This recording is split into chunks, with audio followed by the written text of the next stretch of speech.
and this will be fun. All right. So, Kelsey, thank you so much for coming on the iFilmmaker podcast. Super happy to have you. Thanks so much. I know it's been a while since we last met at NAB show, but it's nice to Yes, reconnect. I was super bummed out about NAB show this year. I had everything ready to go, ready to network, see familiar faces, and make other friends, but such a bummer. Yeah, but I think they made the right call. You know what I mean? Because there's always going to be more events. I always was saying before this that there's so many video conferences. It's hard to like turn down some because there's so many cool opportunities now. Oh yeah, no, I think everything went online. No doubt they went. Even if they would have still had it, I think they not many people would have been there either way. But did you notice anything? Because I'm surprised I didn't see any more announcements. I know like Black Magic Design and some other companies have Mm. come out and made some announcements on, online through live streams or whatnot. But anything stand out to you? Like in terms of alternatives that companies have done so far since the NAB show has gone down this year. Yeah, it's Yeah. something that they would have otherwise they would have promoted on NAB. Yeah, like Adobe did a live stream series instead. So they did a series of update video streams with Jason Levine, who's like that Adobe evangelist with the long hair, and he's Yeah, awesome, the yeah, rock yeah. star. And I know that they've been doing lots of regular live streams. Valentina V, a friend of mine, has been live streaming every Tuesday on the Adobe channel. And then FMC, which runs the post production world, that's part of NAB show. It's like the part where you can like go in and sit on sessions and get some trainings in Premiere Pro and After Effects. They went all online and they just were live, I think, the 13th through the 17th of this month. So they had a bunch of people come in and speak. So there was it was still virtual. It didn't feel the same, but I think that everybody just adapted. And I think it's amazing how you can adapt. So I think that's pretty Yeah. cool that they did that. Thank God for the digital age. Now you can do everything Sure. online, and I'm pretty sure that after this whole debacle, a lot of things are going to change for sure. Oh, oh yeah. I think now, like, especially remote working will be more respected. I think that it was respected, and you start to see a lot of distributed teams now. But I think a lot of companies have now focused on like collaborative editing workflows and optimizing that. And I think we're going to see a lot of improvement in that area. So I'm stoked about it too, because I pretty much work remote, work from home. So not a lot changed Yeah. for me, but I'm excited that bigger companies and people that are video editors within companies might be more flexible to hiring somebody, in Missouri or Nebraska versus just hiring people in the metropolitan city centers in the US at least. Right. Right. Sorry to do this. I'm going to cut this part out. Give me 1 sec. My dog keeps Sure. crying. Aw. Oh my God, what a cutie. Cutie patootie.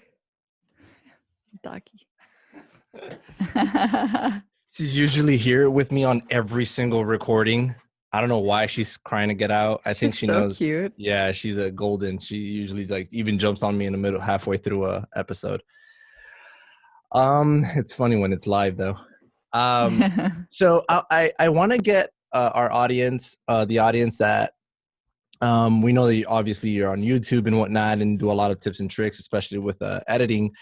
If you could just give a brief introduction, uh, who you are, your name, and what it is that you do. Mhm. Yeah, I'm Kelsey. I run the YouTube channel Premiere Gal. The company that runs Premiere Gal, I incorporated is Gal Media LLC. And we do all sorts of sponsored client videos on the channel where we integrate products and we work with really cool technology that's cutting edge and integrate it into my tutorials. For example, I'm doing one that's coming out this week on a new tool called Cinematch, which allows you to turn your camera into any other camera that you want in Premiere. So if you wanted to take a Canon and transform it into the red color science of a red camera, you can do that. So Wow. I'm all about, yeah, it's pretty cool. All about kind of exploring and trying out new technology. And I'm really lucky to have the platform that I'm able to do that every day of every week. So, Wow, that's super impressive. How did you come across Like, so why YouTube? Why Premiere? Like, how did Sure. that all come about? Yeah, absolutely. So I was a video editor, video producer. I worked 6 years as a video editor for the State Department in Washington, D.C. And for the State Department, they had this cool little bureau, the Bureau of Educational and Cultural Affairs, and they had a digital communications team. And I made short little digital documentaries about our international exchange programs. And as I was making those videos, we worked a lot with our embassies abroad, and the embassies abroad needed a lot of training. And so I started doing a lot of video training for them. Get out And of so here. then so then I was like, this is fun. I love it. And I had been a fan of YouTube. I'd followed lots of YouTubers. I mean, this is talking when I was doing this, it was 2013. So I've always wanted to start some sort of channel. And I realized, I want it to be about video and put my passions together. So training, video, let's put it together. And at the time, we just switched to Adobe Creative Cloud. Before that, I was still using Final Cut Pro 7, Wow. that studio. So I was like, I need to upgrade, and work was paying for it. So I just jumped into Premiere, and I just love the integrations with After Effects and all of that. And I think I just came up with Premiere Gal, but I certainly just don't do Premiere on the channel. I still try to integrate other softwares. I wouldn't Mm. say that I'm like, oh, Final Cut Pro X. No, no, no. No. I'm all about whatever software you need. You know what I mean? And a lot of the video editing techniques are really similar anyway. So that's kind of the backstory there. Super interesting. My goodness. So you had like, did you have Secret Service escort? I Probably not.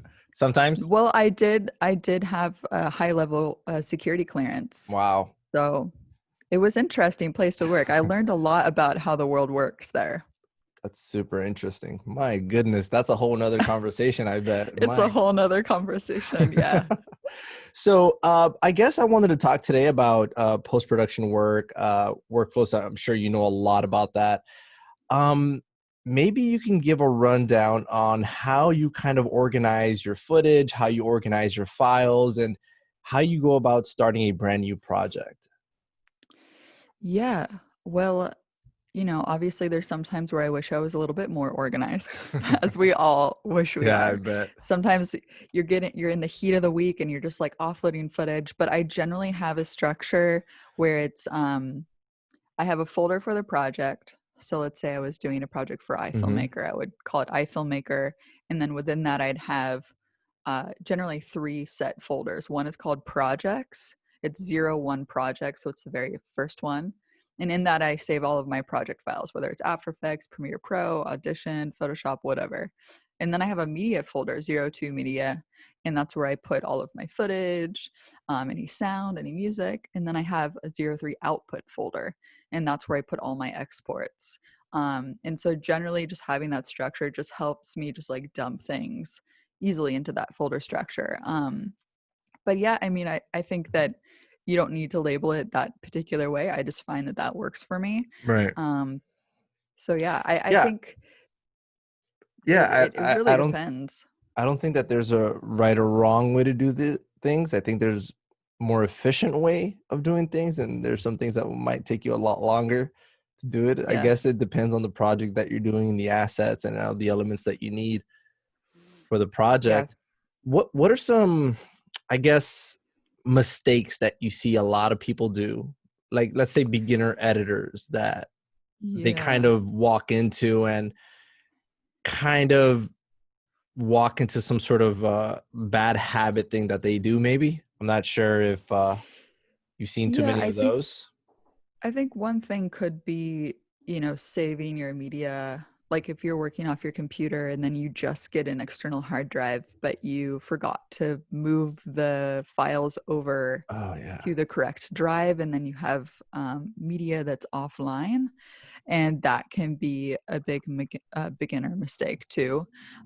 So just remembering to keep everything in the same folder will just save you so much time. You don't have to label it like, oh, shot 01 da da da. I mean, it's really easy to search now in Premiere and find stuff. It's just about Yeah. making sure that it's all in the same folder. But I think that's a pretty common thing. And also just knowing that it's really important, at least with Premiere, to have your media cache still stored on your local drive. Because if it's saved on an external, it actually slows down your editing. Hmm. Yeah. What would you say? What would you say are the? And I'm not. Yeah. So what would you say are the pros and cons of different editing softwares like Premiere versus Final Cut versus Davinci now? Um, Well, I think, as far as I know, I think Davinci has a free version, right? Davinci has a free version. That's correct. Yeah. When Yeah. when when people when people Um, ask, they I would ask like say, what's a good affordable one. I always kind of point them to Davinci just because it's free. Just yeah. for that And I reason. think with Final Cut Pro 10, right, it's not a subscription, so you just buy it once. And that's Correct. correct, right? Yeah, I believe So so. Yeah. if you're a Mac user, I'm a Mac user myself, but the reason why I didn't use Final Cut Pro 10 is just because of how I was trained, right? Right. I was lucky enough to go to school for film, and I was editing with Final Cut Pro 7. In the way that the software was designed is very similar to Premiere. So it was a natural fit for me. But if I started in iMovie or if I started in Final Cut Pro 10, I would learn just natively, right? And I would feel more comfortable. But I think for Final Cut Pro 10, if you're a Mac user, it works great for just YouTube videos, freelance work. I think it's done a lot of great upgrades. And I also think Resolve has made, I've heard so much buzz about Resolve, but Oh I yeah. can't speak about it because I've never used it. And I Right. don't want to say anything about it, but I've heard great things. And I would only say Premiere is great in the sense that it works really well with the other software. And they recently released some really cool workflow updates for Hmm. remote editing, and the hardware encoding just got a little boost. Just yesterday, they announced that. But I'm not a huge fan of their subscription model. I think um, it just does exclude a lot of people, I think. I don't want to say too much about it, but I just Yeah. know that I think that they could provide other options that are Yeah. a little bit more affordable. I think that when they first came out, I can't remember when they first came out with that model. I was excited about it just because at the time anything else was very expensive. Oh, yeah.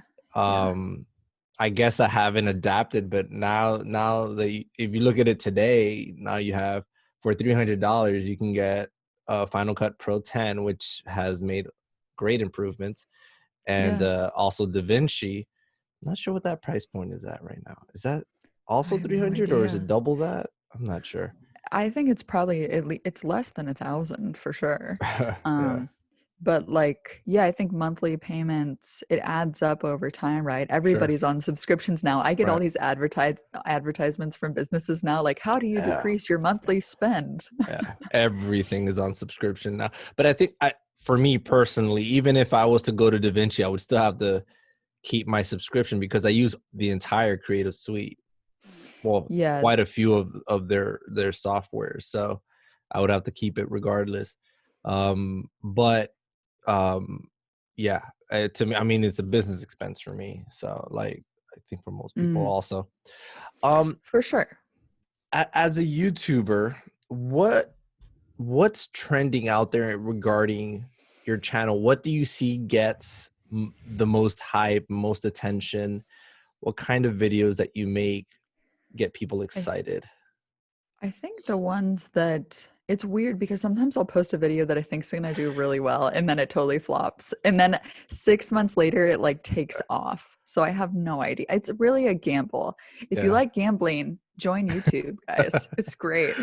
Um, but I guess for me, it's just like getting excited about creating a video topic that I love is Hmm. what at the end of the day matters to me. But if you want to really know what people like, for example, a video that I posted last year just took off all of a sudden. It has over 100,000 views now. And it was how to turn a low res logo into a high res vector.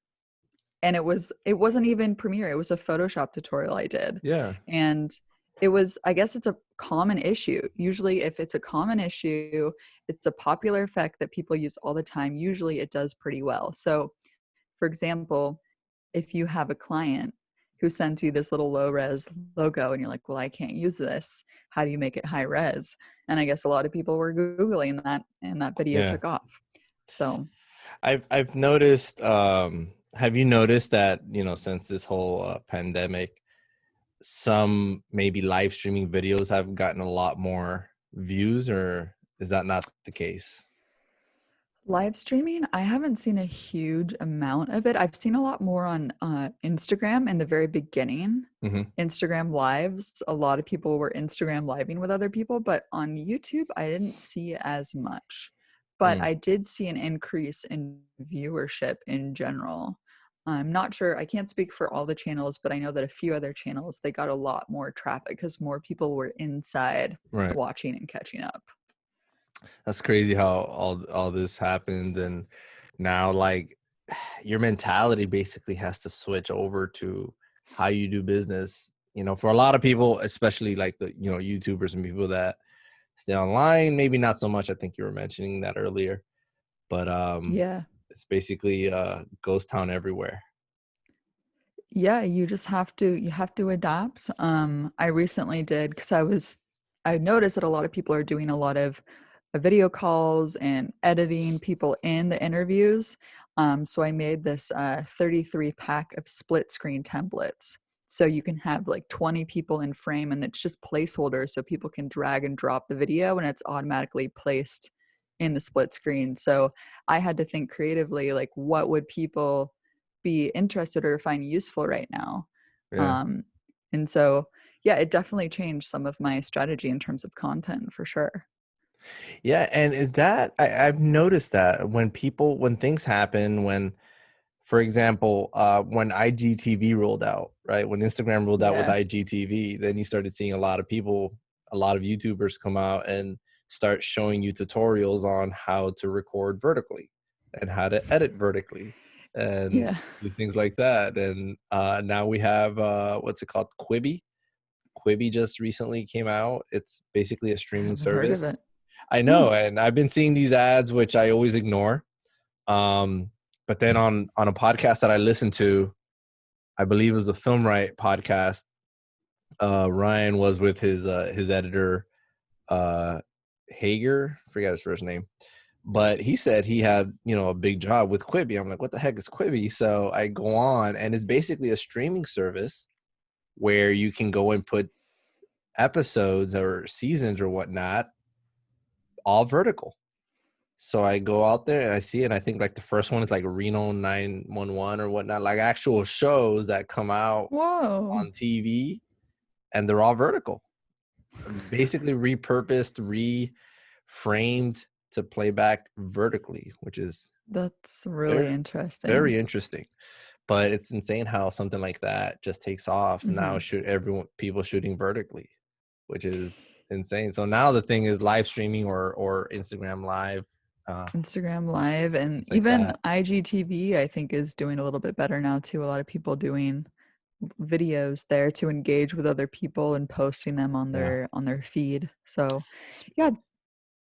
Speaking of which, I think I saw before we were getting on, I was preparing for this. I saw that Instagram IGTV, you can now do IG live. You can go live on Instagram, and then it'll Mm. automatically stay on your IGTV.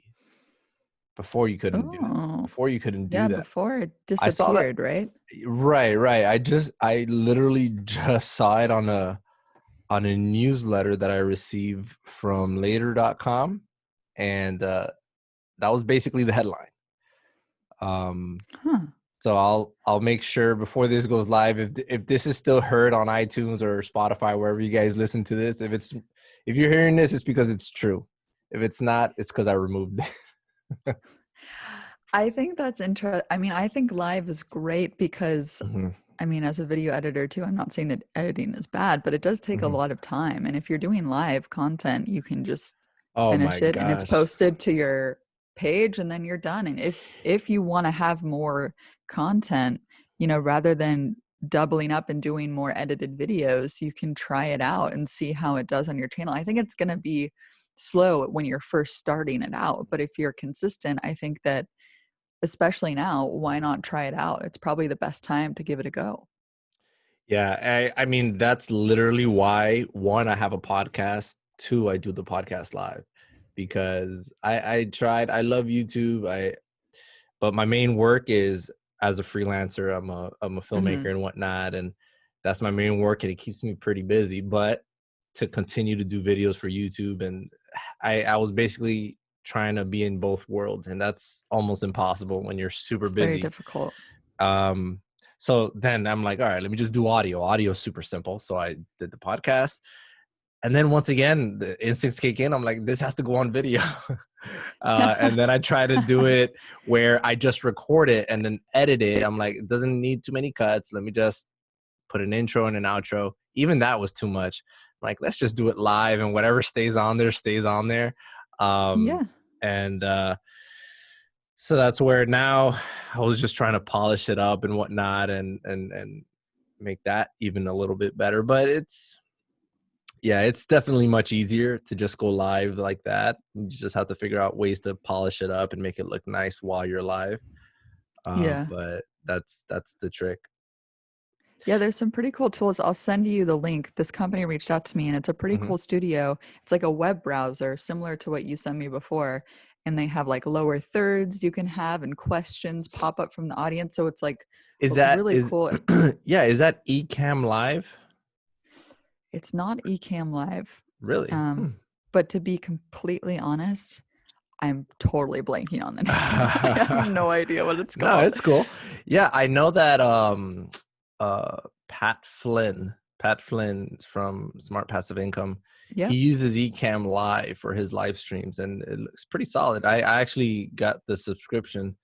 Um and the only thing with that is I can take calls from Skype, which is it's really good.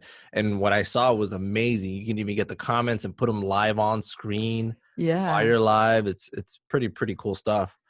uh but I think that I'm going to, and this is a decision that I actually made recently, I think I'm going to keep the podcast, like our interviews, like with guests, as a basically not live, and just record it so that I could focus on the guest. And then Yeah. maybe do live Q&As is what I would do with the Right. Ecamm Live thing. I think that that'd be a better workflow, is just because I see myself going back and forth in the comments and then trying to For pay attention sure. to the person I'm talking to, and I just don't think it's beneficial. Plus, Yeah. I And was like, looking I at, think go ahead. Oh, sorry to interrupt you. Oh, I was just gonna say that H3H3 podcast, they do a lot of like highlight reels from the pre-recorded podcast. Mm, And I always end up watching the highlights instead of the full interview because, if there's a specific section that you're yeah. interested in, why not watch that? So I think you're making a good decision for sure. Right. Yeah. I think I was putting too much effort into something that wasn't bringing back too many results. So I think that that'd be a better option there for that. For But sure. do you do actual production work? Like, I know you specialize in editing and whatnot, and what kind of production work do you do? How do you like to work in that area? I used to do it. I Okay. used to do a lot of production work. I was doing freelance while I was working at the State Department, and I did like some wedding videos. I did some nonprofit videos. There's a ton of nonprofits in DC, and I had this opportunity to go down to Mississippi on this one shoot when I was working at the State Department. And we did this whole like documentary about this girl who got the scholarship and what it did for her life. Got to film in a bunch of different locations, and all of it was all portable. I just shot with a Canon 5D Mark III at the time and had a couple standard lenses, Mhm. one tripod. I had one shoulder mount and an on camera light and a softbox that was portable for the interview, and lavaliers and a shotgun. And that was it. But now I don't have time for any freelance work. I'm just pretty much doing um, sponsored or integrated ads in my existing content, or designing my own templates and selling them on my store. That's pretty much all I do. Good. That's awesome. It looks like you're having a lot of fun in doing the whole YouTube thing. It is. I mean, it's pretty crazy. At first, you know, it was like stressful thinking about it as a full-time gig, and then once you get in the groove of it, Hmm. you start to like stress less about it and you just Right. feel more comfortable and confident and you begin to trust your voice more and more because you know how you can get as a creative, you can second guess yourself, you can go down this whole runway that is not real, you know, it's just based on fear. Um, and then you overcome that and you start to focus on things that you love to do and you know what opportunities to say no to and which ones to say yes to. Because at first you just want to try them all, right? Because you're Right. like, Right. ooh, I want to do that. I want to do this. And then you're like overwhelmed with a bunch of work. But now you know, you learn to get to know yourself better Yeah.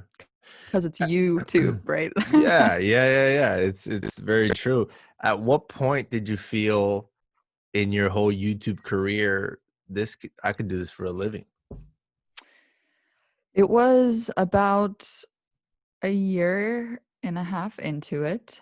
And I was like, yeah, like I'm making some progress here. Like people are watching. And I think I was like, I can't remember if I was a little over 10,000 subscribers or something like that.